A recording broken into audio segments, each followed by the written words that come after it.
She never meant to challenge him. But sometimes life fractures in a single moment, like hot coffee spilling down your blouse, or a truth slipping from your mouth before fear can catch it. And in that quiet, rain-soaked boutique, not because she embarrassed him, but because she saw through him past the money, past the confidence, straight into a loneliness he thought he'd hidden from the world. He walked in searching for a dress. He walked out haunted by a stranger who carried her pain with quiet dignity and a courage he didn't know he needed. What he didn't know was this: she wasn't just standing up to him. She was standing up to every moment in her life that had tried to silence her. And that's where their story truly begins. The coffee hit her blouse before she even felt the heat. It spread in a wide brown bloom across the pale fabric, turning a clean morning into something that looked like a small disaster. Mara Ellison stood still for a second in the middle of the crowded sidewalk, blinking at the stain as if it might apologize to her. Rain fell in a thin, cold drizzle, sliding down her coat and dripping from her hair onto the collar, already damp with coffee. She had barely slept, had woken before dawn to finalize her presentation, and now her chest carried a mark she didn't have the time or space to handle. Someone brushed past her without looking back, mumbling an apology that disappeared into the noise of honking taxis and rushing commuters. Mara tightened her grip on her portfolio, holding it over the stain as if it could undo the moment. She checked her phone, 8:27 a.m. She had 33 minutes before meeting the client who, if all went well, could determine the next year of her career. She had practiced the pitch more times than she could count. She had even curled her hair, something she hadn't bothered to do in months.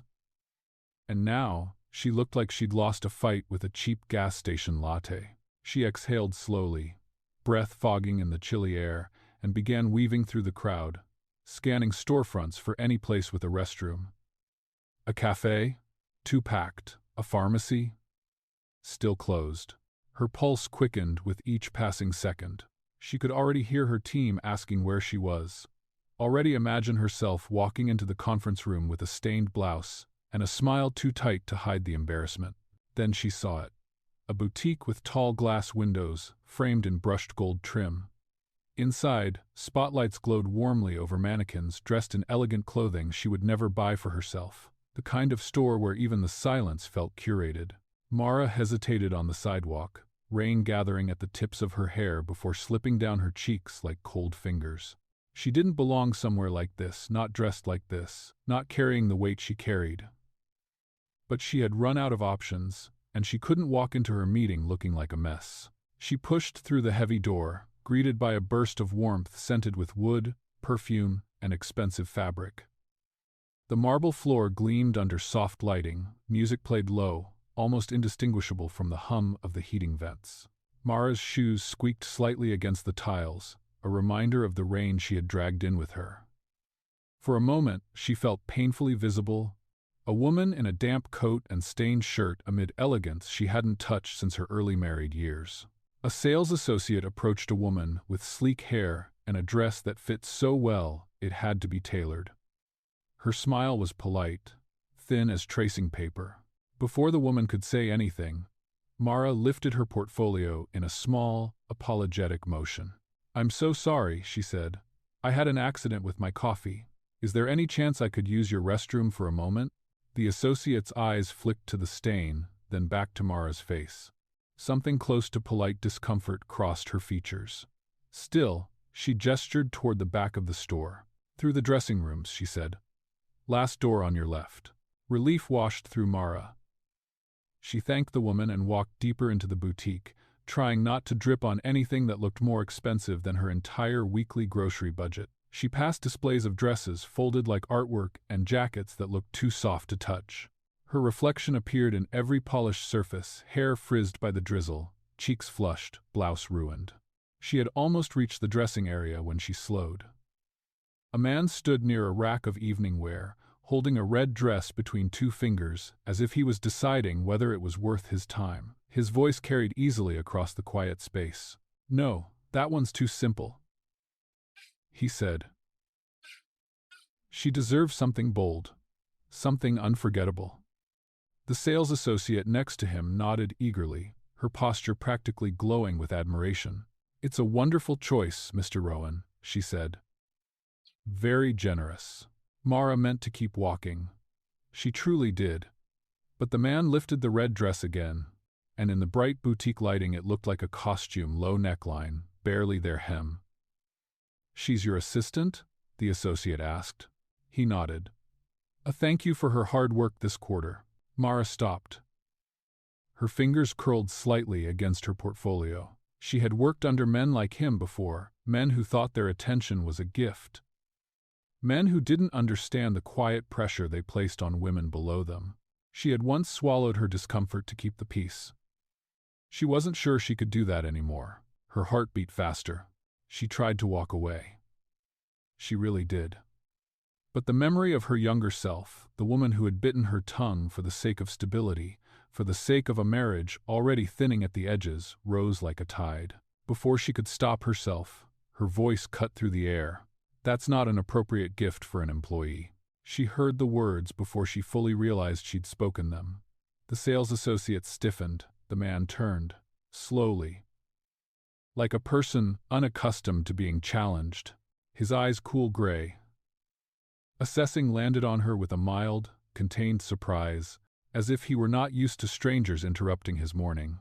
"I'm sorry," he said. Heat rushed to Mara's face.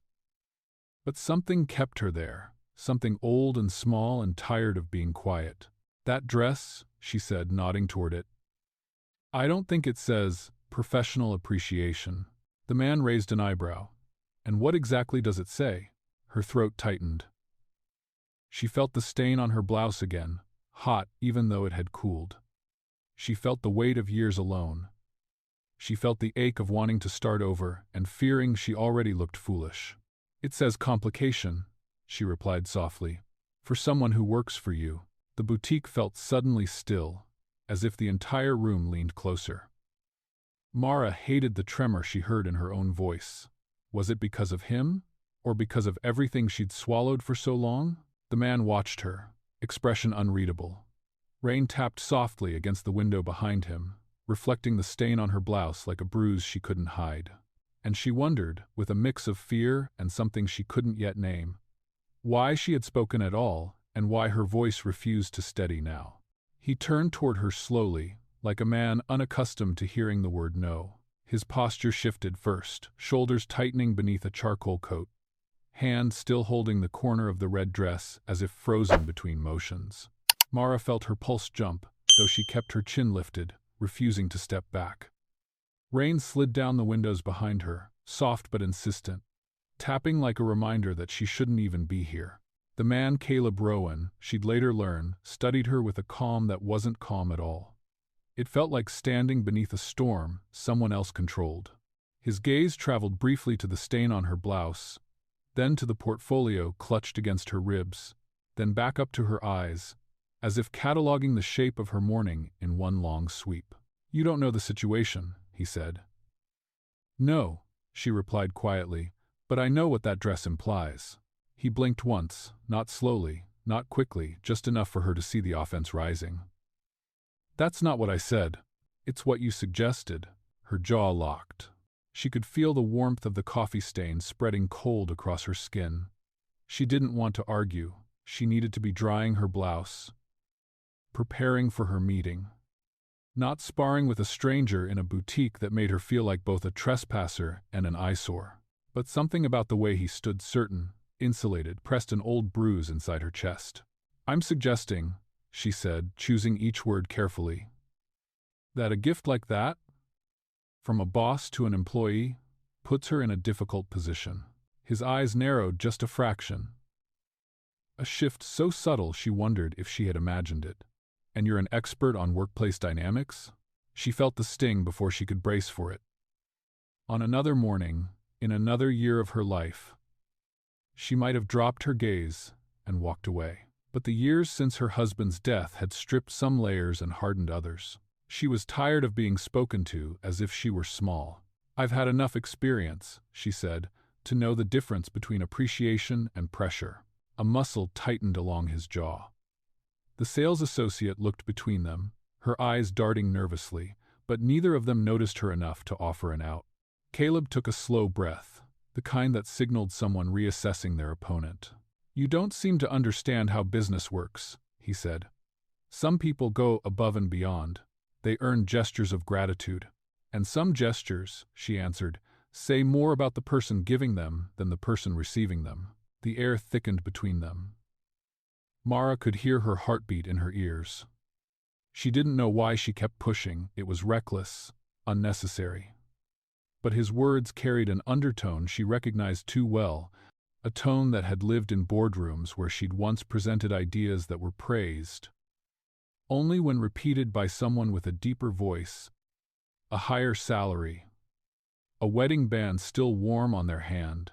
Her fingers trembled slightly where they gripped her portfolio. She hoped he didn't see. He tipped his head, studying her again, this time with something sharper than annoyance, curiosity. "Maybe. You seem very confident for someone dripping rainwater in a store like this." So that was where he went. Not ethics, not professionalism. Appearance. Mara breathed in once, letting the sting land. "You're right," she said quietly. "I don't belong here." She lifted her eyes to meet his. "But neither does that dress in a workplace." The associate cleared her throat, but neither of them reacted. They stood too close to the mirrored pillar beside them, their reflections appearing side by side, his posture polished, hers worn by the morning and by years she rarely spoke of. Yet, in the reflection, the line between them didn't look as clear as he might have believed. He held the dress a moment longer, as if debating whether to argue again. Instead, he let out a slow exhale, the kind that seemed to carry a shift she could feel more than see. Without breaking eye contact, he handed the red dress back to the associate. "Fine," he said. "Show me something professional." The associate blinked, surprised, but hurried to obey. She retrieved a tailored, navy sheath dress, the very one Mara had glanced at earlier. Caleb examined it briefly, then nodded. "Yes. That," he said. Only then did he look back at Mara. The tension in his expression had softened, though just barely. She couldn't read the thought behind his eyes. She only felt the odd, uneasy ripple of having changed the direction of a stranger's morning. She should have walked away. She should have gone straight to the restroom to dab her blouse and salvage what she could of her meeting. But her feet didn't move. Her breath caught on something she didn't want to name. "You win," he said, voice low but steady. "If that's what you were after." Her stomach twisted. "I wasn't trying to win. No?" He tilted his head again, as if trying to puzzle her out. "Then why step in?" Her lips parted, but no sound came. She didn't know how to explain the weight of mornings she'd spent being overlooked. The years of shrinking her presence to keep peace. The fear of becoming invisible after losing the person who once saw her most clearly. She didn't want to tell him any of that, not here, not to him. She simply said, "Because someone should." His gaze lingered a moment longer, longer than necessary, long enough for her heartbeat to falter. And then he turned away, taking the professional dress with him as he walked toward the register. Mara stood rooted to the spot, fingers cold around her portfolio. The rain outside continued its soft tapping against the glass, echoing the unsettled pulse inside her. She didn't understand why her voice had shaken, or why his last glance still lingered in her chest, like the faint echo of a question she wasn't ready to face. The moment the restroom door shut behind her, the anger drained out of her like warm water slipping through her fingers. Silence settled over the small space, thick and startling after the charged air of the boutique. Mara stood there a beat too long, her breath unsteady, her blouse clinging cool and damp against her skin. She set her portfolio on the narrow counter, its leather edge tapping lightly as she let it go. The sound felt louder than it should have. When she finally met her own eyes in the mirror, she saw the truth she'd been ignoring since the spill. She looked rattled, undone, like a woman holding herself together out of habit rather than strength. The stain had spread in an uneven, muddy bloom across the pale fabric of her blouse, sinking into the fibers like a bruise. She sighed and reached for a stack of paper towels, each one thin and scratchy, As she pressed them to her chest, the scent of coffee rose up again, bitter, familiar, and strangely comforting. She whispered to no one. Perfect timing. Mara. Her hands worked automatically, dabbing, blotting, turning the paper towels darker with every touch. But her chest felt tight in a way that had nothing to do with caffeine or embarrassment. It had been years since she let anyone speak to her like that, years since she let anyone see her flinch. A soft ache crawled up her throat, slow and unwelcome. She kept her movements brisk, almost harsh. It was the only way to keep the heat behind her eyes from spilling over. The memory hit without warning. A quiet kitchen, late at night. Her husband, Daniel, sitting at the table with his head in his hands, exhausted from one more day of arguments she never voiced. His soft, defeated sigh echoing through the dim room. "Can we not fight tonight?" he had murmured once, not unkindly. And she had folded. Every time, she had chosen silence, the easier path, the one that kept peace but chipped away at her voice. Her reflection blurred for a moment. Mara blinked hard until the edges sharpened again. "This isn't then," she whispered. But the old imprint tugged at her, the place on her finger where her wedding band had once rested. Without thinking, she traced the faint circle of skin, paler than the rest. The habit hadn't left her, even after 5 years. That tiny ring had fit her so well it had molded her hand's memory around it. She glanced away quickly, as if someone might have seen. She didn't like remembering the version of herself who tiptoed around discomfort, who swallowed frustrations until they dissolved into her bloodstream, leaving her tired in ways sleep couldn't fix. She didn't like remembering the quiet suffocation of losing herself without noticing it happening. She pressed a fresh paper towel against the stain, but her hand trembled. "That man," she muttered under her breath. "Why did he get under my skin?" It wasn't just him. It was the entire morning running late, the rain, the crowded train, the spill, the feeling of walking into a place that made her feel lesser by design. But it was also his certainty, the way he looked at her, as though he held the final say over her worth in that moment. And it was the jolt she felt when she answered back, sharp and unfiltered, as though something dormant inside her had surged forward. She had forgotten what it felt like to speak without bracing for consequences. Her breathing steadied. The hurt receded enough for something else to rise, something small but stubborn. A pulse of resolve. She straightened, letting the damp paper towel fall into the trash. The blouse was still stained, but she looked less shaken now, more anchored. The fluorescent lights hummed overhead, casting flat shadows, but she lifted her chin anyway. She thought again of Daniel, not with bitterness, but with the soft ache of understanding. She had promised she wouldn't do that again, not when she built her life back up piece by piece after he was gone. She wouldn't slip backward now.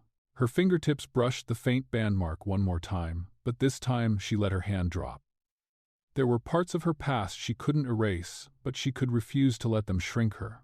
"No more being small," she said under her breath. "Not today." The words steadied her. They grounded her like a hand on her back, firm and reassuring. She gathered her portfolio and smoothed her blouse as best she could. The stain wouldn't disappear, but that didn't mean she had to hide. She could walk into that meeting with her head high. She could be late and flustered and imperfect, and she could still be enough. She reached for the door, feeling the shift inside her, quiet but real. Today had cracked something open. She didn't know whether it was strength or vulnerability, or both tangled together, but it was awake now. Her hand hovered on the door handle. A thought slid through her like a whisper. Was this morning falling apart, or was it the beginning of something she didn't yet understand? She pressed her palm against the cool metal, took a breath that felt steadier than any she'd taken since the spill, and stepped out. Mara had barely set her coffee-stained portfolio on the conference table when the screen at the far end of the room flickered to life. The faint hum of the projector filled the space, a low vibration that seemed to settle beneath her ribs. Her colleagues moved around her, shuffling papers, adjusting chairs, smoothing jackets, but she felt strangely outside the moment, as if her pulse were the only thing she could hear. Then the camera on the large monitor sharpened, the image stabilizing, and his face appeared. She stopped breathing, Caleb Rowan's dark eyes stared back from the screen, framed by the flawless lighting of a polished home office. He wore a navy blazer, open at the collar, casual confidence. The kind of look that suggested he didn't need the armor of formality to command attention. Mara's fingers curled around the edge of her chair. That same presence she'd felt in the boutique. The weight of him hit her again, just as sharp, just as unexpected. Across the room, her creative director continued speaking, unaware that Mara's world had narrowed to a single disbelieving point. But on the screen, Caleb's posture shifted almost imperceptibly. His gaze moved from the room at large and landed on her. Recognition flashed through him like a quiet jolt, so quick she might have imagined it had she not felt the answering jolt in her own chest. She dropped her eyes, heat rising beneath her collar. So much for the thin layer of confidence she'd built in the restroom. Her boss cleared her throat. "We're grateful you could join us remotely today, Mr. Rowan." "Thank you for accommodating the schedule," he replied, his voice calm, unhurried. "I'm looking forward to hearing what your team has prepared." His tone was professional, polished, distant, but she felt the attention behind it, focused, steady, impossible to ignore. She forced her breath to slow as the team launched into the opening slides. Words washed over her metrics, market research, user insights, but her concentration frayed at the edges. She could sense every time his gaze drifted back to her, even when she didn't look up. When the first set of concepts concluded, her colleague Jason took over, gesturing toward the next slide. "This direction leans into an aspirational angle, clean lines, cool palette, elevated typography. It positions Rowan Dynamics as," Caleb cut in. "It's not landing," Jason blinked. "Not landing? Dees. It feels derivative." Caleb's expression didn't change, but his voice carried a note that tightened the room. "I've seen this from 3 agencies this quarter alone." Her stomach pulsed with sympathy for Jason, but she couldn't look away from the screen. Caleb wasn't being cruel, she told herself. Direct. Yes, but he struck her as someone who had no patience for wasted time. Still, her throat tightened as old habits pressed in the familiar urge to shrink, to avoid drawing attention, to stay invisible. Her concept was next. Patricia shifted in her seat, preparing to transition. "Let's move on to the final route." Her name seemed too loud in the quiet room. She rose, palms damp, and clicked to her slides. The opening image filled the monitor, a design that centered connection over prestige, warmth over power. She began speaking slowly at first, then gaining rhythm as the concepts grounded her. She explained color choices, accessibility principles, narrative logic. She spoke of clarity, of trust, of designing for real people rather than idealized consumers. For the first time since entering the room, she forgot he was watching, until he interrupted. "This sentiment," Caleb said, leaning closer to the camera, "isn't it too soft for a tech brand trying to lead the industry?" Her heart dropped. She stared at the screen. At him. At the man who had picked apart a dress in a luxury boutique and then folded under a truth he hadn't wanted to hear. The man who had looked at her like she was both inconvenient and undeniable. Her instinct was to shrink. But something in her, something she'd promised herself, rose instead. She steadied her breath. "It's not soft," she said. "It's human." The room stilled. Even the projector seemed to quiet. Caleb's brows lifted slightly. An unspoken challenge. Mara continued, finding her footing. "People don't connect with brands because they're powerful. They connect because they recognize themselves in them, because there's warmth, or honesty, or dignity." Her hand hovered briefly over her chest. Technology doesn't need to shout to lead. It needs to communicate, to reassure. Jason glanced at her, surprised. Patricia leaned forward, suddenly alert. Caleb didn't speak right away. It was the first moment he looked less like a CEO and more like a man interrupted again by someone unafraid to tell him what he didn't expect to hear. Finally, he said, "Go on." It wasn't permission, it was interest. So she did. She walked him through the final slides, her voice steadier, clearer, as though the morning had sharpened rather than shaken her. She spoke of trust as currency, of transparency as strength. When she finished, the room held a long, fragile quiet. Caleb's expression wasn't easy to read, but something had shifted. A slight softening at the edges. A pause before he spoke, as though weighing more than the design. "This," he said, "is compelling." Her breath caught. He didn't glance away. Not once. And for reasons she couldn't begin to untangle, the look lingered longer than it should have, long enough to warm her cheeks, long enough to unsettle the fragile ground beneath her feet. Then the meeting moved on. Questions, logistics, timelines. But Mara barely registered them. By the time the call ended and the monitor went dark, her pulse still hadn't found its rhythm. Her own faint reflection hovered on the blank screen, caught between the woman who had walked into that boutique and the woman who had just stood her ground. She swallowed hard. Had he pushed her because he questioned her? Or because despite everything he'd wanted to see what she would do? Dinner? Mara repeated, the word drying out in her throat, as though she'd spoken it in a foreign language. She had barely gathered her notes after the presentation when Caleb approached her in the hallway. Hands in his pockets, posture relaxed in a way that didn't match the intensity she'd seen on the screen minutes earlier. Sunlight from the windows cut across his shoulders, making him look almost unreal, an impression she disliked immediately. "Yes," he said. "Dinner, tonight, if you're free." Her stomach tightened. "I don't think that's necessary." Before Caleb could answer, Patricia swept in from behind, her voice bright with approval. Mara turned sharply. "Patricia, we need this client." Patricia murmured, low enough that only Mara heard. "Please don't overthink it." Overthinking it? That was the only responsible thing to do when a man she'd argued with in a boutique and publicly embarrassed was now asking her to dinner. Caleb watched the exchange quietly, something unreadable flickering across his face. "It's purely professional," he added, though the softness in his tone made her question whether he meant only that. By the time she left the office, she'd agreed. Or rather, she'd been cornered. The restaurant was quieter than she expected. Dim lights, low ceilings, and a single candle flickering at each table, its flame bending every time someone walked by. She recognized him immediately, seated near the window, hands folded loosely, gaze drifting toward the street as if he were thinking his way through a problem he hadn't solved yet. He rose when she approached. "Thank you for coming." "Thank you for coming. I'm still not sure I had a choice," she murmured before she could stop herself. A ghost of a smile touched his mouth. Fair enough. When they sat, the candle between them wavered as if reacting to the tension. "What exactly did you want to discuss?"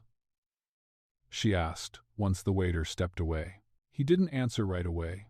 Instead, he glanced at her blouse, clean now, though faintly rumpled from the long day, and his expression shifted to something more thoughtful. "I owe you an apology," he said. She blinked. "For what?" "For the boutique." She waited, unsure whether to trust the sincerity she heard or brace herself for a performance. "I've been replaying that moment," he continued. "Because what you said, it forced me to look at myself. My decisions, my blind spots. You weren't wrong to call me out." Her breath stilled. She had braced for defensiveness, pride, ego, anything but this. "You don't owe me anything," she said quietly. "We were strangers arguing in a store. It doesn't have to mean more than that." "Maybe not," he said, but it did. The room seemed to tilt. She reached for her water, buying herself a moment. He wasn't pressing. He wasn't trying to charm. He spoke like a man unused to being confronted, yet strangely grateful for the wound. He waited until she set the glass down. "There's something else I want to say." She steeled herself. "I made changes at work after that morning." Her brows lifted. "I reevaluated our employee gift policies, reviewed our mentorship structures, talked with my HR director about the culture my leadership helped shape." He hesitated. "I might not have done any of that this soon, if not for what you said." She didn't respond right away. Part of her wanted to believe him. Another part curled inward, cautious. "What are you doing, Mr. Rowan?" "Caleb," he corrected gently. "Caleb," she tried again, though the name felt unfamiliar on her tongue. "Why?"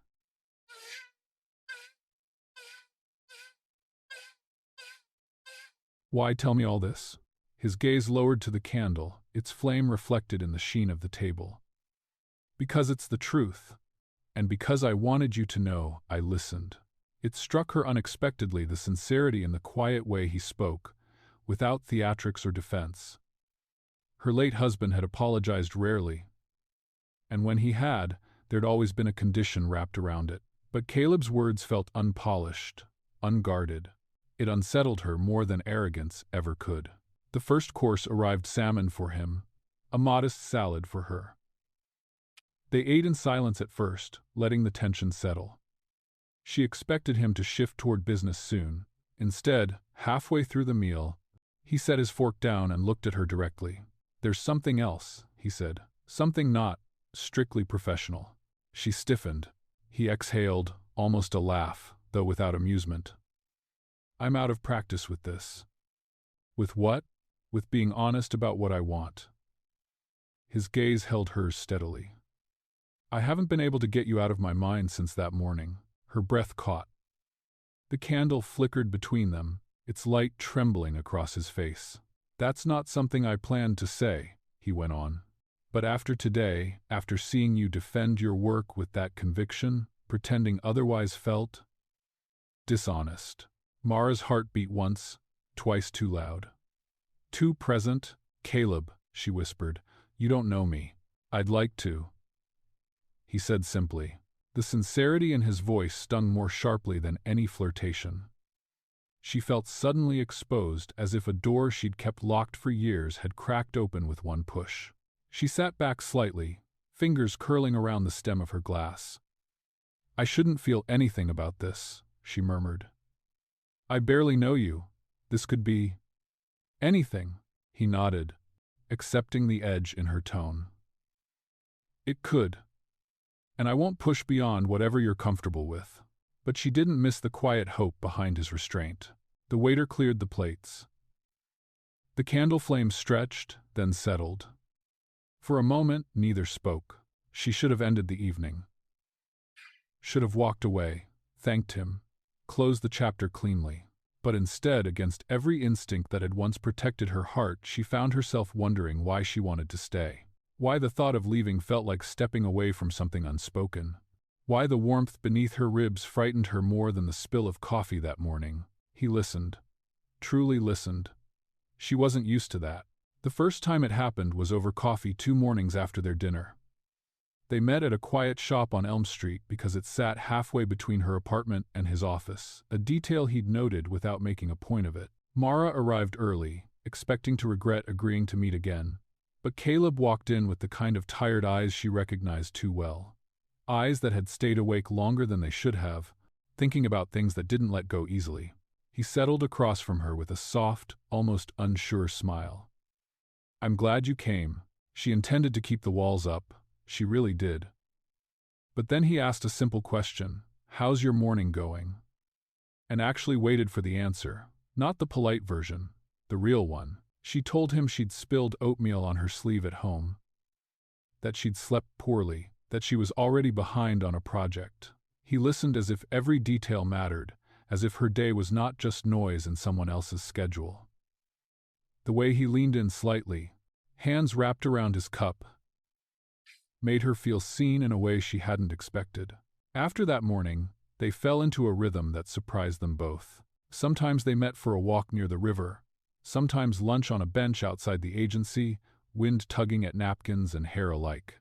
Sometimes they talked late into the night by phone about things that weren't urgent but felt important, songs from their 20s, books they kept meaning to read, moments that had changed them without warning. It wasn't romantic, not yet. But it wasn't nothing. One evening, after an especially long day for both of them, he suggested grabbing dinner at a small diner tucked behind a hardware store. "The food's not fancy," he said, "but the fries are good." The place was nearly empty when they arrived. Neon lights from the sign outside cast soft blue shadows across the tabletops, And Mara found herself relaxing in a way she didn't fully understand. She watched him push his jacket aside, revealing the quiet slump of a man finally letting his shoulders drop for the day. "You looked tired during our call," she said. "I've been tired for years." His smile was faint, quiet.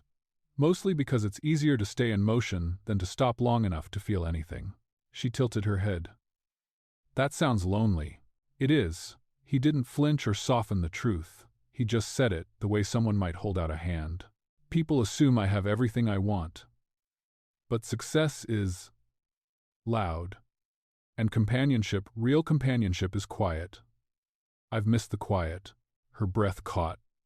There was something intimate about a man admitting a longing that deep, without dressing it up. It stirred the empty places she'd tried so hard to keep hidden. "What about you?" he asked gently. She stared at the glowing jukebox in the corner before answering. "I got used to being on my own after my husband passed." "Too used, maybe." Caleb's expression shifted, not pity, but recognition. "How long were you married?" 12 years. Her voice warmed at the memory. He was gentle. He hated conflict. "We got through life by avoiding the hard things. And after he passed, I learned that avoiding the hard things doesn't save you from them." She ran her finger along the edge of her water glass. "I rebuilt my life, bit by bit. And I promised myself that if I ever spoke up again, if I ever stood up for something, it would be for the right reasons." "Like the boutique," he said quietly. Her eyes met his. "Yes, like the boutique." The silence that followed wasn't awkward. It settled between them like a soft blanket, two adults who had lived enough life to understand the value of stillness. Their meals arrived, steam rising from plates and lazy curls. She watched him take his first bite, watched something in his expression ease, watched warmth spread across his features like he'd forgotten simple food could taste good. It made her smile without thinking. "Don't look at me like that," he said with a laugh. "I'm not that deprived." "You're a little deprived." He laughed again, real, unguarded.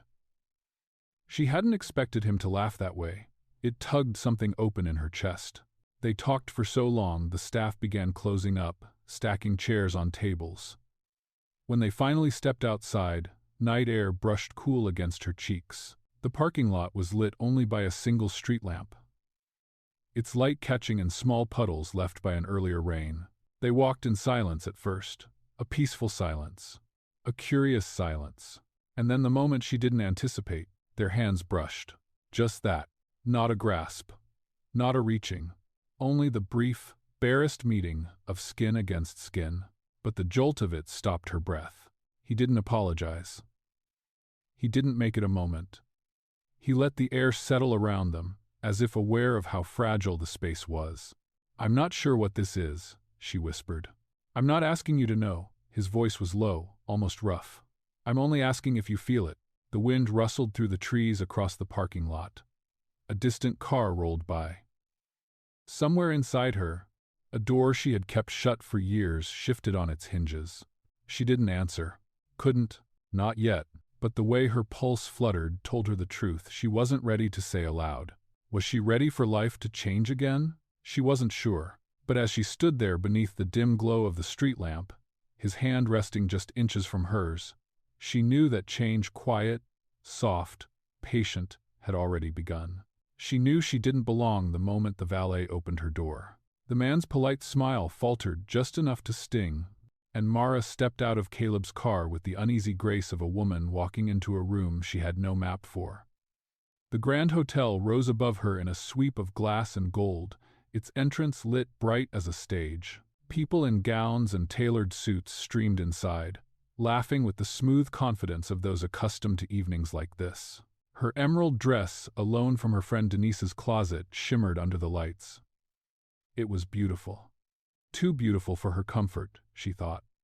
The fabric clung a little differently from what she usually wore, like she was borrowing not just a dress, but an entire identity she didn't quite know how to fill.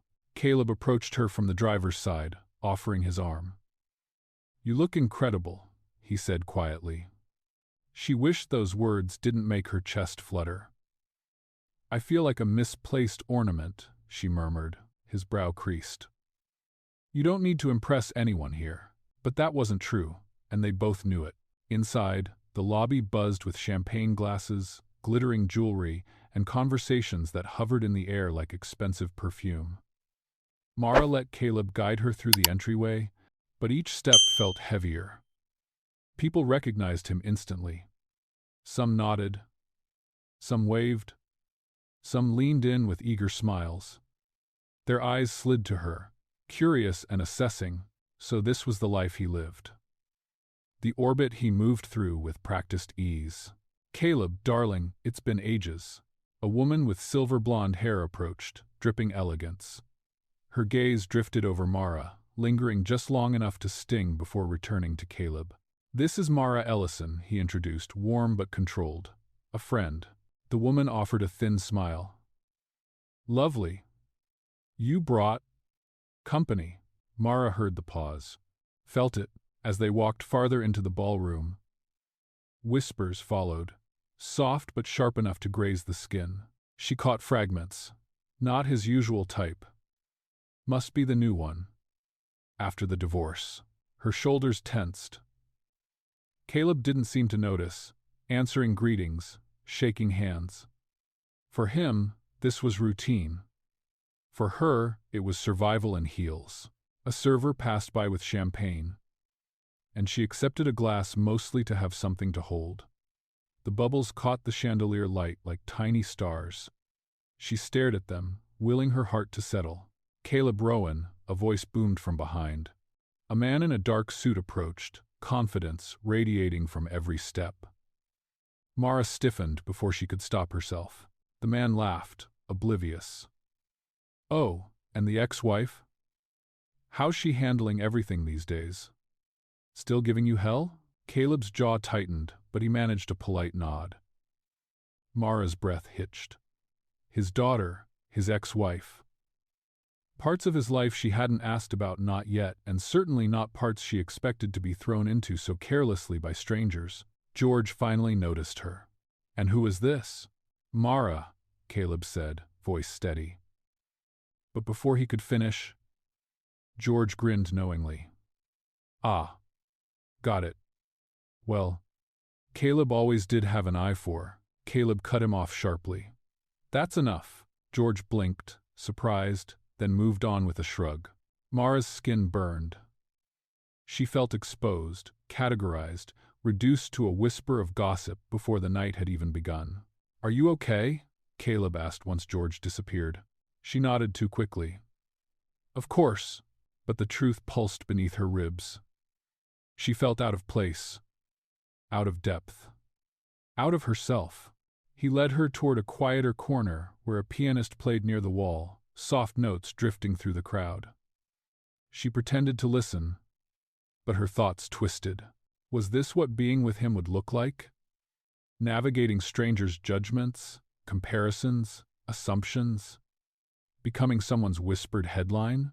A woman approached them, then older, regal, wearing a velvet dress. She smiled politely at Mara before turning to Caleb. "Isabella was asking if you'd be attending her concert next month," she said. "She thought you might have forgotten." Caleb inhaled slowly. "Tell her I'll call." The woman nodded and left. "Isabella?" Mara asked. "My daughter," he said quietly. She nodded. Something in her trembled. Not jealousy, but fear.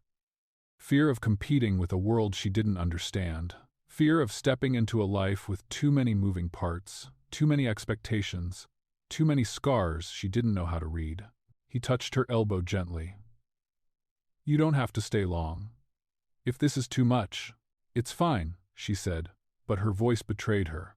She walked toward the balcony for air, her dress brushing against the floor like a soft wave. Outside, city lights shimmered across the river. The wind was cooler here, kinder. She leaned against the railing, trying to breathe past the knot in her chest. And then she felt it, his gaze. She turned slightly. Through the glass doors, Caleb stood where she'd left him, surrounded by people wanting his attention, yet his eyes were fixed on her. Not with embarrassment, not with regret, with concern, with something like protectiveness, with something like care. Her throat tightened unexpectedly. For a moment, she let herself imagine what it might be like.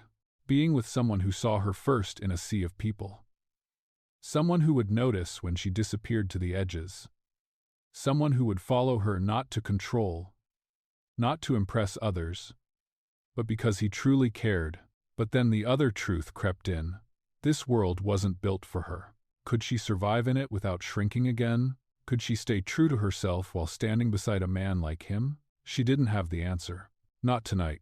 Not while her heart beat this uneven rhythm of longing and fear. The car was too quiet. Quiet enough for old wounds to speak. Mara sat with her hands folded tightly in her lap as the city lights slipped across the windshield, each streak of white and gold cutting through the silence like a thin blade. Caleb drove with both hands on the wheel, posture straighter than usual, jaw set. The gala was behind them, but its weight had followed them into the car like an unwelcome passenger. "You barely spoke the last hour," he said finally, his voice low. "I didn't have much to say." "That's not true." His grip tightened. Something happened. She turned her face toward the window. "That's all." "That's not all," he said, and the insistence in his tone scraped at her patience. "I didn't shut down." "You did, Mara." Her chest tightened. "Maybe I didn't enjoy being treated like an accessory." He exhaled sharply. "I can't control what people think." "No," she said, her voice thinning with hurt. He glanced at her, confused. "What does that mean?" "It means I don't belong in your world." He shook his head. "That's not fair." "Fair?" She almost laughed, but it came out jagged. "You heard the comments. About your daughter.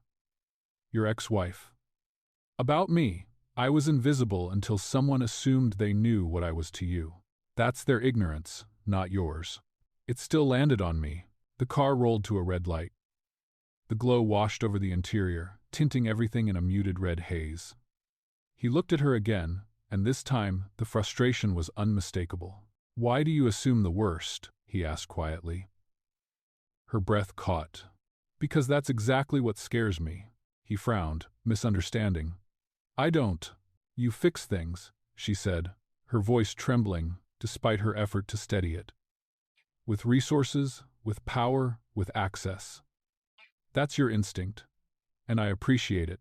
But—" She swallowed.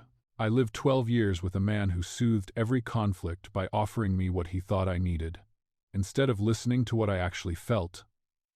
I can't be in that again." His expression shifted, stung. "You think that's what I'm doing?" "Sometimes." He stared ahead as the light turned green. When he spoke again, his voice carried an edge she hadn't heard before. She stilled. The phrasing, the tone, the quiet disappointment, it was too familiar. Her late husband, in the final year of his illness, tired, frustrated, caught in the cycle of fear neither of them knew how to break, had once looked at her and said almost the same words. "It's hard to love someone who disappears the moment things get hard." She had never forgotten the sting of it, the guilt, the helplessness of not knowing how to be stronger than the grief swallowing them both. Caleb didn't know. He couldn't know. But the echo hit her like a fist. She pressed a hand to her ribs. "Don't say things like that." "What things?" His frustration grew. "I'm being honest." "Well, your honesty hurts." He stared at her, bewildered. "I'm trying to understand you, Mara. But I can't, if you keep those walls up." "There are reasons for the walls." "Then let me in." She shook her head. "Not like this." They passed another streetlight, its pale glow sweeping over her face. She felt the burn behind her eyes, sharp and humiliating. She blinked it back, refusing to let tears fall in front of him. "Not here. Not now. I don't need saving," she whispered. His voice softened. "That's not what I'm trying to do." "Then what are you trying to do?" "Be part of your life." "And what if that scares me?" He didn't answer. The silence stretched until it stopped feeling like silence and started feeling like distance. She inhaled shakily. "Please take me home." He turned his head toward her, startled. Mara, alone. 2 seconds. 3. His hands tightened on the wheel again, and she could feel the hurt radiating from him even though he kept his face turned toward the road. He nodded once. The rest of the drive unfolded in heavy, quiet, broken only by the faint hum of tires on asphalt. She watched her reflection ghost across the window, eyes tired, mouth drawn tight. A woman who had started to hope again and didn't know how to manage the weight of it. Streetlights strobed across her features. Catching the shimmer of tears, she blinked away before they could fall. She held her breath as memories flickered her late husband's voice. The hospital nights, the apologies that had come too late. She had rebuilt herself from that, brick by brick. And now, the thought of letting someone close enough to crumble any part of that structure felt like standing on the edge of a cliff she wasn't sure she could step off. When Caleb pulled up in front of her building, he didn't turn off the engine. He didn't unbuckle his seatbelt. He simply looked at her with an expression she couldn't bear to meet: confusion, concern, and something like quiet devastation. She opened the door without speaking. "Mara," he said softly. She paused. "This isn't broken," he said. "Not unless you walk away." Her breath trembled. She stepped out anyway. The door closed behind her with a muted thud, and the sound followed her up the walkway, echoing somewhere deep in her chest. She didn't look back, because she wasn't sure what she'd see or what she'd want if she did. Inside her apartment, the silence felt heavier than the car had. Had she already broken something fragile and new? She didn't know. And for the first time in years, that not knowing terrified her. Her photo was online before she even knew someone had taken it. Mara stared at the screen of her phone, pulse thudding in her ears.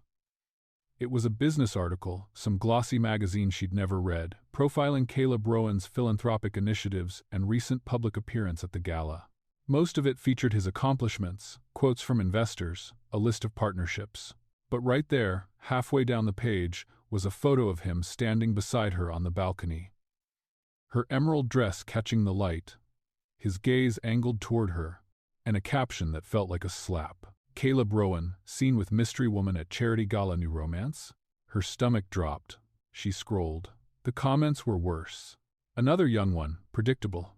"She looks uncomfortable." "Gold digger? Is this why he skipped last quarter's board dinner?" "Cute, but clearly not from his world." "Anyone know her name?" Her hands shook. The phone buzzed again. Notifications, messages, tags. Someone had already pulled her LinkedIn photo. Another had linked her design firm.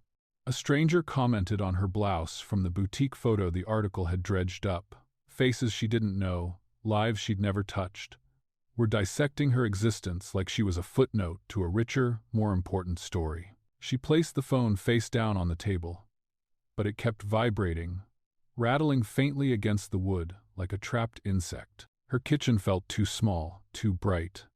The overhead light flickered slightly, the old bulb humming. Her untouched mug of tea cooled beside her elbow. She whispered to no one, "I can't do this." She wasn't sure if she meant the attention, the scrutiny, or the fear rising like water around her.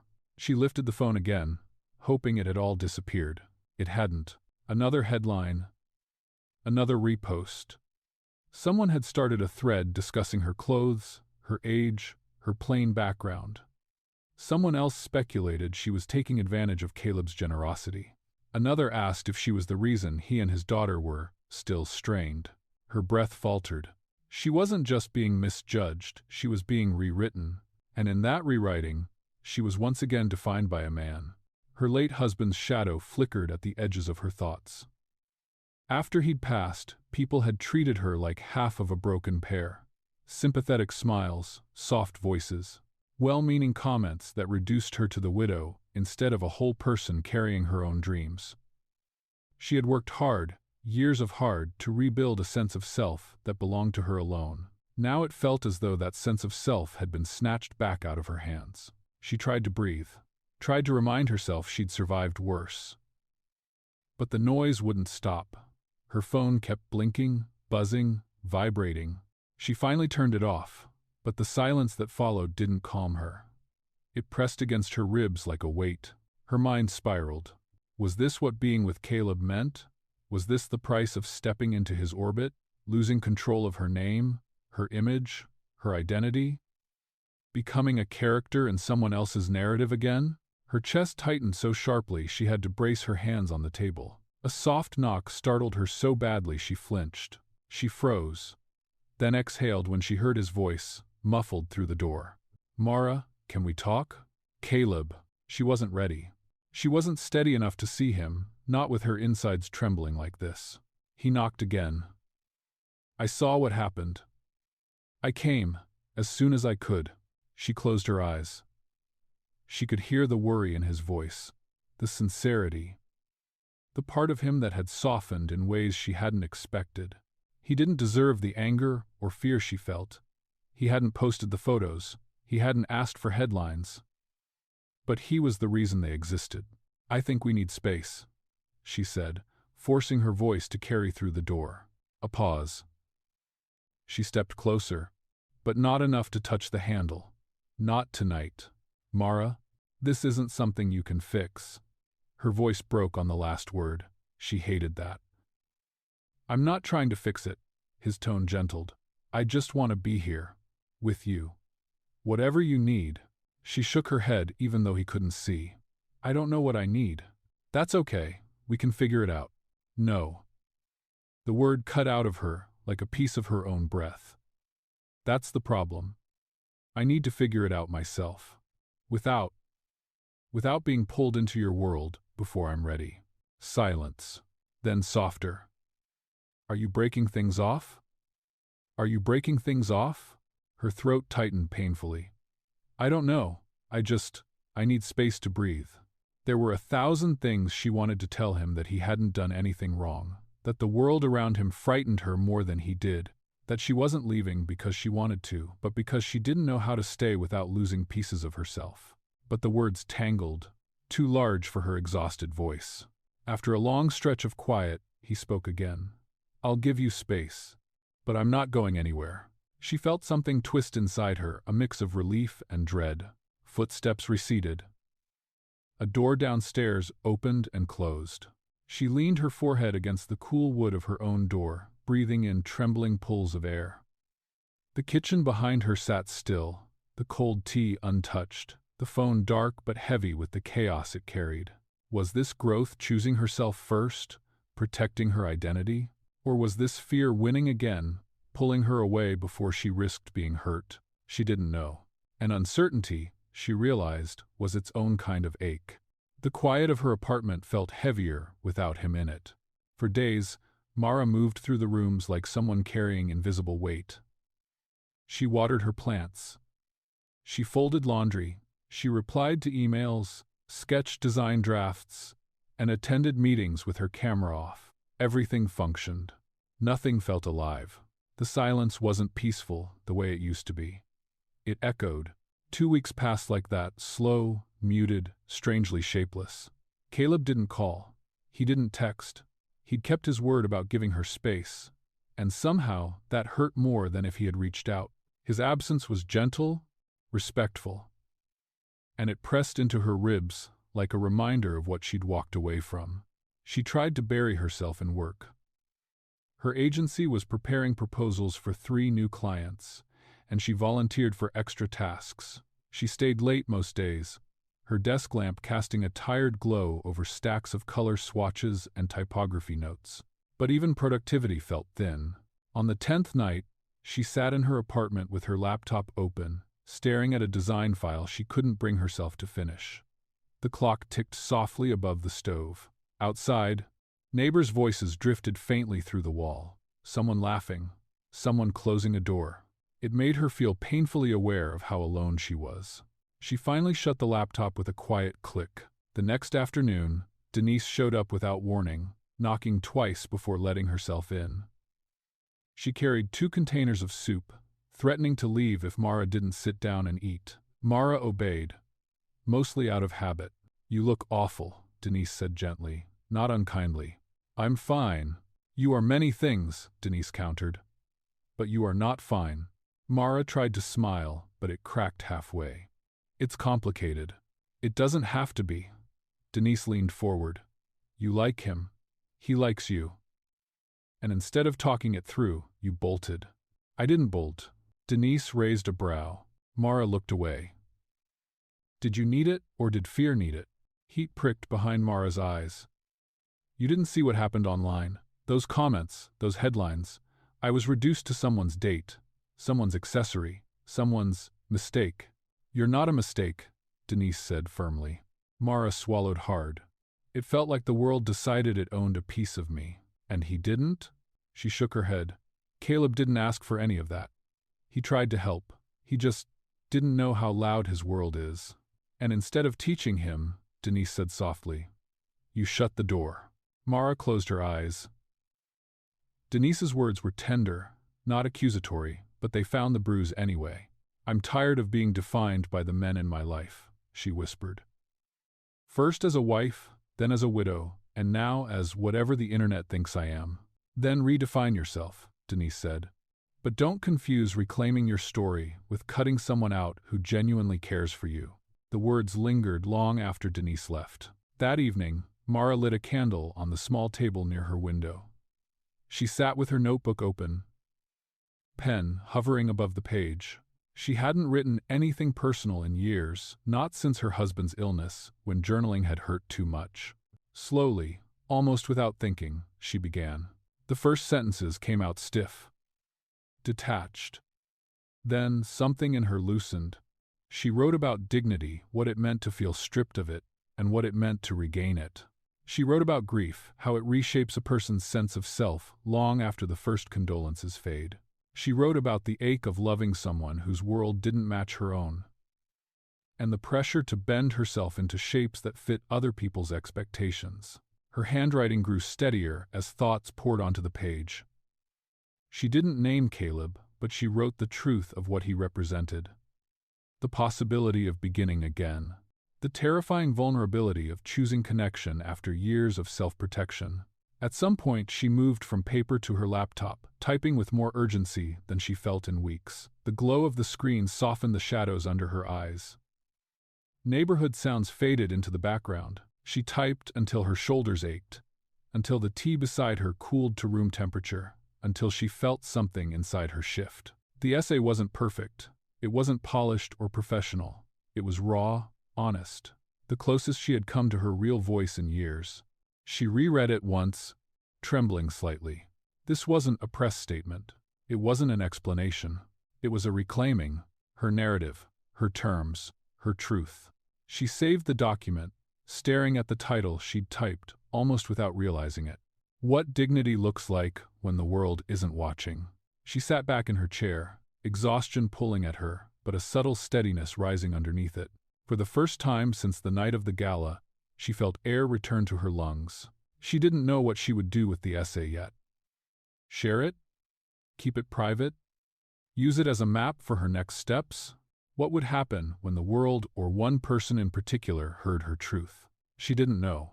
But for the first time in weeks, Mara felt like she was standing on her own feet again, not running, not hiding, just becoming. Her story traveled faster than she expected, and straight to him.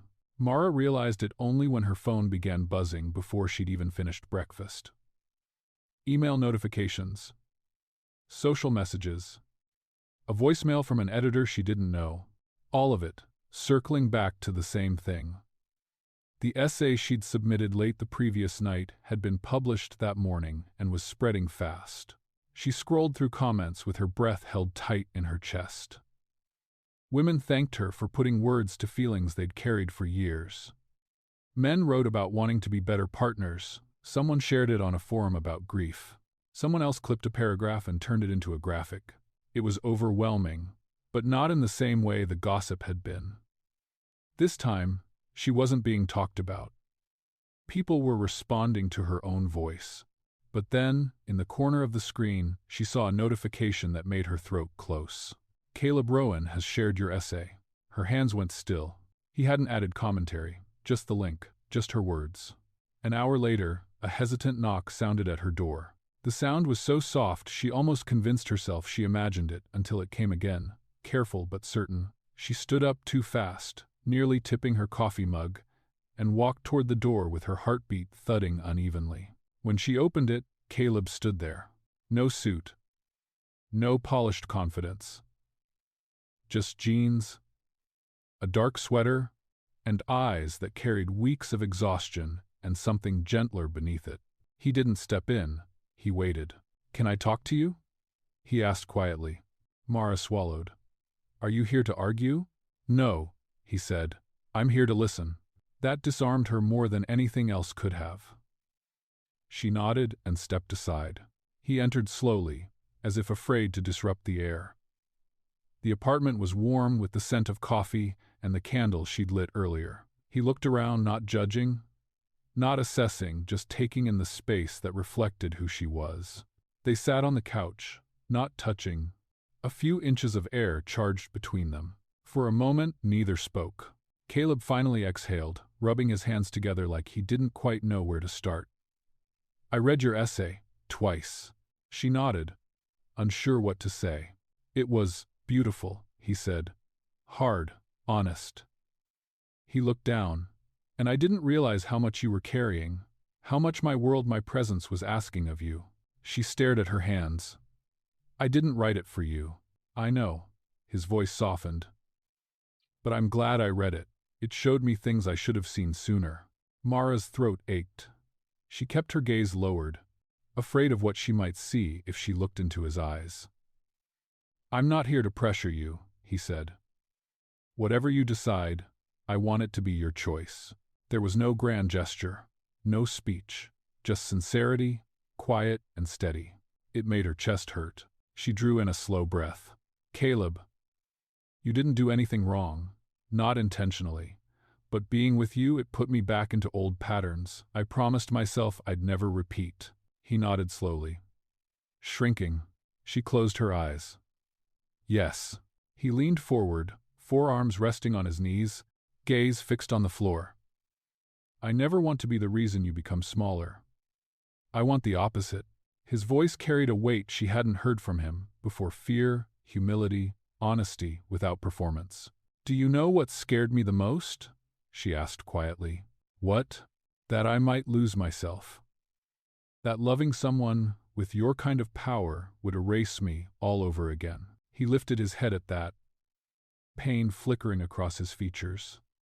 I don't want a version of you shaped by my world. I want the woman who told me off in a boutique at 9:30 in the morning. A laugh escaped her, small, startled, real. She surprised me too. I think she surprised both of us, he said gently. Silence settled between them, but it wasn't heavy this time.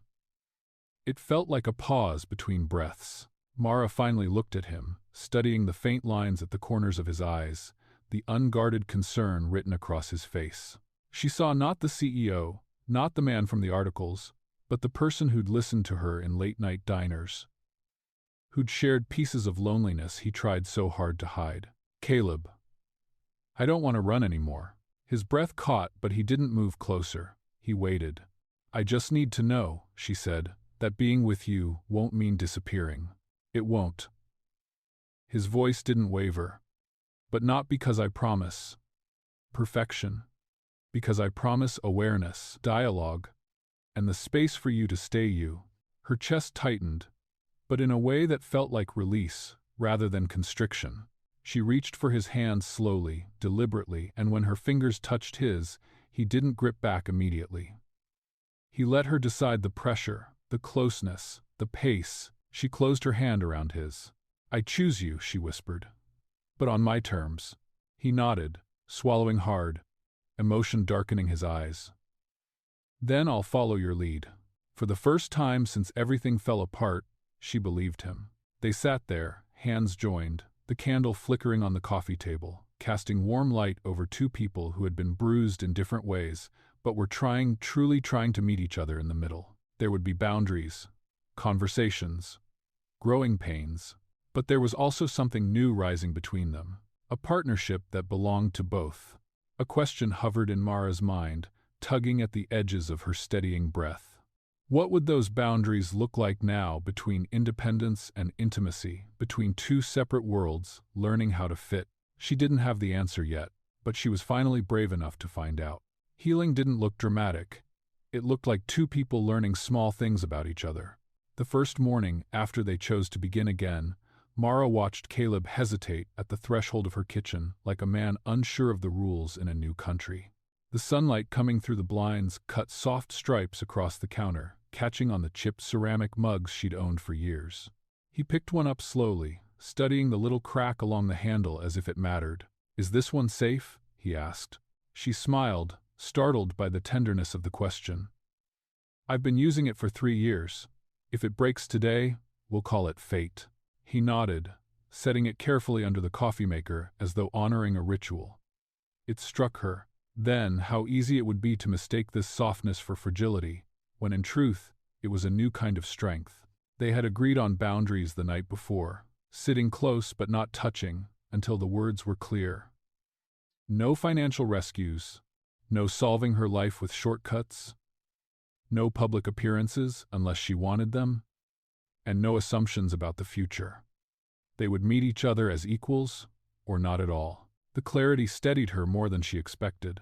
That week, they practiced the quiet rituals of building something real. She worked normal hours, and he didn't interrupt her day with unexpected calls. He emailed her articles she might enjoy. She sent him photos of the stray cat outside her building. They met for simple dinners, not at sleek restaurants but at her kitchen table, where the ceiling paint peeled slightly in one corner and the chair legs wobbled if you sat too far back. He looked more at ease there than he ever had in any of the gala photos she'd seen. One evening, as rain tapped lightly against the windows, they decided to cook together. The kitchen was small enough that they kept bumping hips, laughing under their breath, both a little shy about this kind of intimacy, the everyday kind, the one that counted. Caleb stood awkwardly at the stove, stirring the sauce as if it were a hazardous experiment. "Is it supposed to look like this?"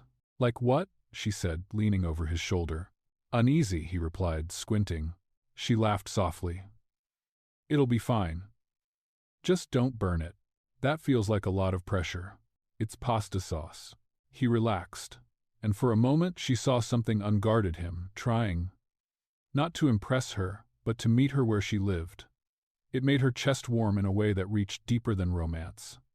It felt like respect. Later, when they sat down at the table with mismatched plates and too much parmesan, he looked around the small apartment as though memorizing it.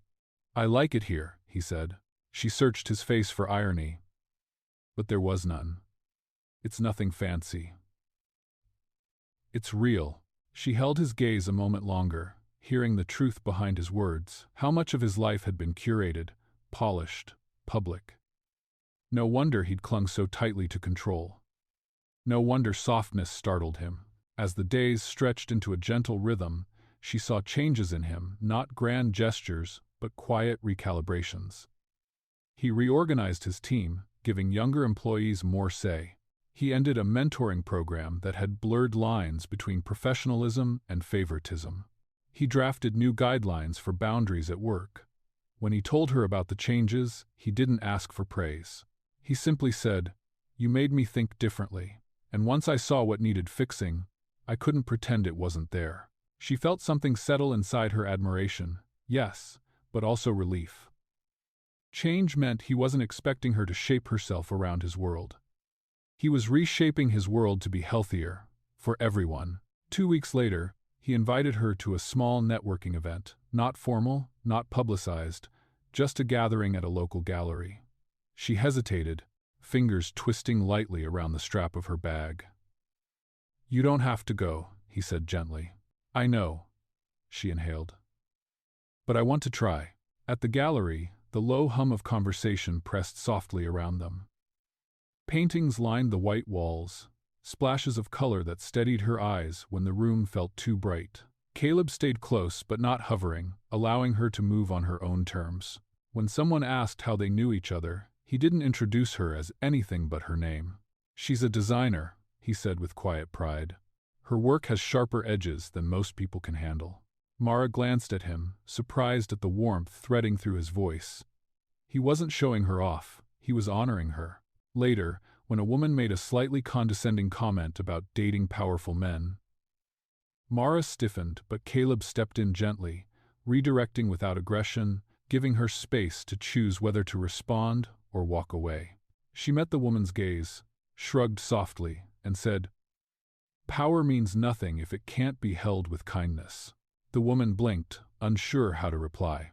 As they stepped outside into the cool night air, The tension that had knotted at the base of Mara's spine gradually loosened. She found herself reaching for his hand, not out of fear, but choice. Caleb looked over, a question flickering in his eyes. "You okay?" he asked. She nodded slowly. "You did," he agreed, his thumb brushing hers. "And I was just here.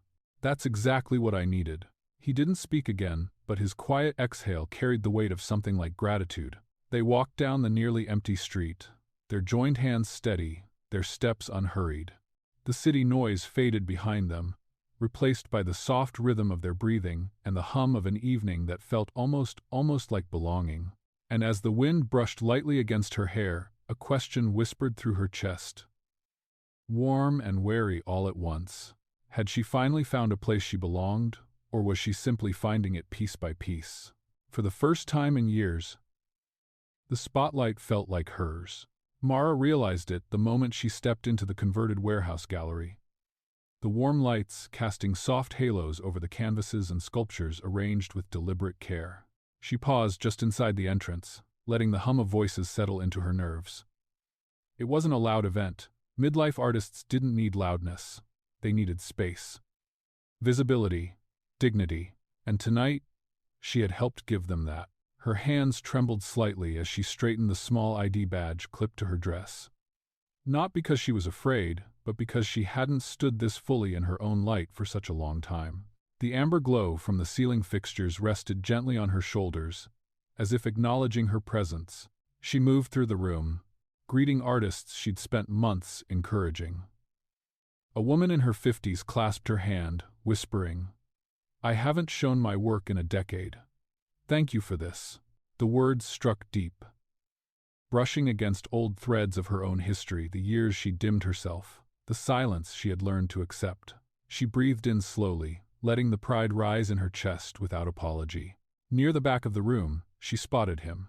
Caleb stood partially behind a pillar, hands folded loosely in front of him, clearly trying not to draw attention. He wasn't wearing one of his tailored jackets tonight, just a simple charcoal sweater and dark slacks, clothes that softened his presence instead of commanding it. When their eyes met, he gave her a small nod, warm and steady, and didn't move toward her. She felt something loosen in her chest. He'd promised to let this be her night. And he was keeping that promise. She turned away, inhaling the scent of paint and fresh wood polish, and joined a small circle that had formed near a display of mixed media pieces. People asked about her curation choices, about how she'd discovered some of the artists, about what inspired her to focus on midlife creators. "They're still here," she said, surprised by how firm her voice sounded. "Still dreaming, still powerful. But somewhere along the way, the world forgets to look at them.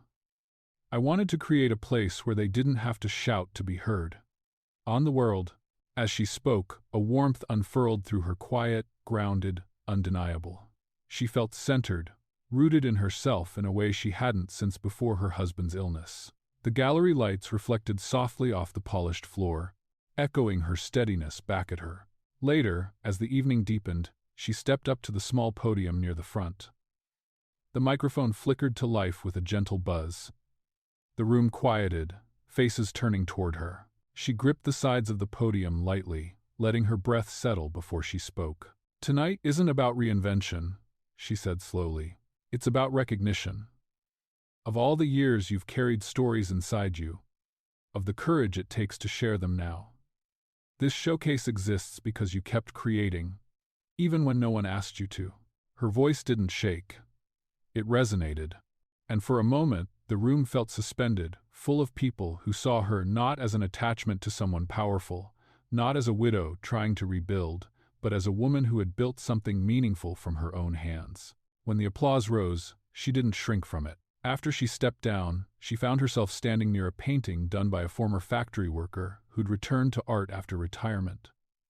The piece was all layered textures and muted blues, steady, quiet, strong. She felt drawn to it, as if recognizing part of herself in the strokes. A familiar presence approached, soft footsteps, careful distance. Caleb stood beside her, close enough for her to feel him, but not close enough to claim the moment. "You were extraordinary," he murmured. She kept her eyes on the painting, afraid that meeting his gaze would undo her composure. That's what made it extraordinary. She exhaled slowly, letting those words land. She had heard praise before, patronizing, superficial, or tied to someone else's success. But this felt different. It wasn't magnifying her. It wasn't minimizing her. It was simply reflecting her back to herself. A soft rustle of movement drifted around them as guests passed. But for a moment, the world narrowed to a warm, quiet point between them. Caleb leaned slightly closer, enough that she could feel his breath near her hair. "I'm just lucky to witness your life," he said gently. The words struck with unexpected depth. Her fingers tightened around the glass she held. Pride filled her first. Pure, clean pride, followed by something softer, more fragile. A flicker of fear. A flicker of hope. Hope scared her more. She turned toward him then, meeting his eyes fully under the gallery lights. They weren't bright with intensity tonight. They were steady, respectful, open. She swallowed once, the question forming before she could stop it. Was she ready, truly ready to let joy stay this time? The thought rose through her chest like a quiet tide, lifting something that had been anchored for years. She wasn't sure yet, but for the first time, the uncertainty didn't feel like danger. It felt like possibility.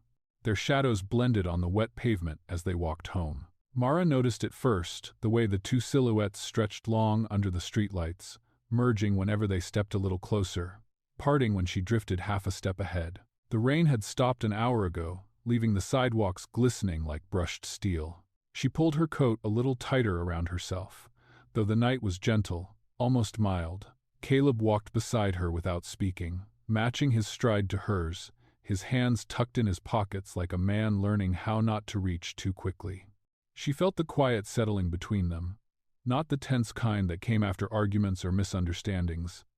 This was the sort of quiet that felt earned, like a soft exhale after months of tight, guarded breaths. At the corner of 5th and Lawrence, they paused to let a late bus groan past. Its windows glowed yellow, revealing tired faces inside, people heading home from double shifts. From hospitals, from whatever unseen lives they carried. Mara watched it roll away, leaving a trail of warm fog in its wake. She wondered how many of those passengers were starting over too, in their own quiet ways. "You did something beautiful tonight," Caleb said finally, his voice low but steady. She didn't look at him yet. Compliments had always unsettled her, too many years spent minimizing her own accomplishments, too many habits carved by grief and survival. Still, she let the words linger, let them settle on her like the mist rising off the pavement. "It wasn't just me," she said softly. "Those artists, they brought their whole lives into that room. And you made sure it mattered," he replied. She felt a flicker of warmth inside her chest. Not the fluttery, overwhelming kind she'd felt in younger years, but something deeper, something like belonging. They crossed the next block in silence, passing a row of shuttered storefronts. A barber shop with mismatched chairs, a thrift store with a faded mannequin wearing a knitted scarf, a bakery that would open again before dawn. Ordinary places, steady places.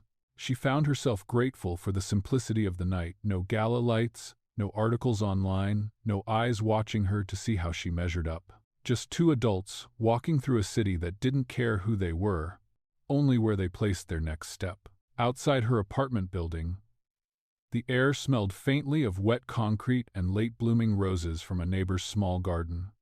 She slowed, then stopped at the bottom of the stairs leading up to her door. The streetlight above cast a soft halo around them, illuminating the drops of water still clinging to the railing. Caleb stopped beside her, waiting, not assuming, not nudging, just present. She looked up at him then, and the softness in his eyes held none of the guarded defensiveness she'd seen the night they argued in the car. He seemed older tonight, but in the way people looked older when they finally let themselves be honest. "Would you?" She hesitated, surprised by her own uncertainty. His smile was small but warm, the kind that didn't demand anything. "Instant coffee sounds perfect." She nodded, but didn't move yet. Something inside her steadied, the way a candle flame finds its balance after flickering too long. "I need you to know," she said quietly. That inviting you in isn't about replacing anything, or forgetting, or pretending I'm not still figuring out how to move forward. He didn't interrupt, didn't try to fix it. Just listened, the thing she had once thought she'd never experience again. She drew a breath that felt like a release. It's choosing something new, choosing life again. Even if it scares me. A shift passed over his face, gentle, grateful. Mara, all I want is to walk beside you. Not ahead, not pulling you along, beside you. The simplicity of it unraveled something tight in her chest. She felt a tear rise, not from sadness but from an overwhelming softness she wasn't accustomed to allowing. She blinked it away quickly. Old habits died slow, then, without overthinking, she reached for his hand. His fingers curled around hers with the same careful steadiness he'd shown all night. No rush, no pressure. Just, yes. They walked up the steps together, her apartment door framed by the glow of the corridor light. She unlocked it and stepped inside first, leaving the door open for him. He followed but paused at the threshold, as if acknowledging her space before entering it. In the small kitchen, she filled the kettle and turned it on. The sound of the water heating filled the quiet, a soft, familiar hum. Caleb leaned against the counter, watching her with an expression that looked almost peaceful. Funny, isn't it? She said, pouring the instant coffee into 2 chipped mugs. How complicated everything felt. And how simple this is. He nodded. Most real things are. She handed him a mug, their fingers brushing lightly. That simple touch held more meaning than any grand declaration could. They moved to the couch, sitting close but not pressed together. A small lamp cast warm light across the room, turning the space intimate but not heavy. Mara curled her legs underneath her, sipping the coffee slowly. Unafraid of the silence. For the first time in a long while, she didn't feel haunted by what she'd lost. She felt invited, gently, quietly, into whatever came next. She glanced at him, studying the lines of his face, softened by the lamplight. A thought rose in her before she could stop it. How many lives begin with a single argument between 2 lonely adults? The question didn't scare her, it warmed her. She let it stay. Sometimes, healing begins where we least expect it, spilled across an ordinary morning. Hidden inside a conversation that wasn't meant to matter, or offered quietly by someone we never thought would understand us. What Mara and Caleb found isn't a fairy tale ending. It's something far more human. The reminder that dignity and connection can grow at the same pace, that love doesn't have to overpower us to lift us. Sometimes the bravest thing we can do is let ourselves be seen again slowly, cautiously, in the soft light of a life we're still learning to rebuild. And sometimes the person who meets us there isn't saving us at all, just walking beside us while we do the saving ourselves. If you've ever stood at the edge of something new, feeling both grateful and terrified, you're not alone. We're all learning how to hold our past without letting it anchor us, how to welcome tenderness without fearing its weight. And maybe that's enough, a quiet kind of hope, offered gently, one step at a time. Thank you for spending a little of your day with this story. Your presence here truly matters more than you know. Every listener brings life to these moments we share. If you feel this story carried something gentle or meaningful, a simple like, share, or subscribe helps us send a bit more kindness into the world. Wishing you a quiet evening, a warm heart, and peace in all the places you need it most.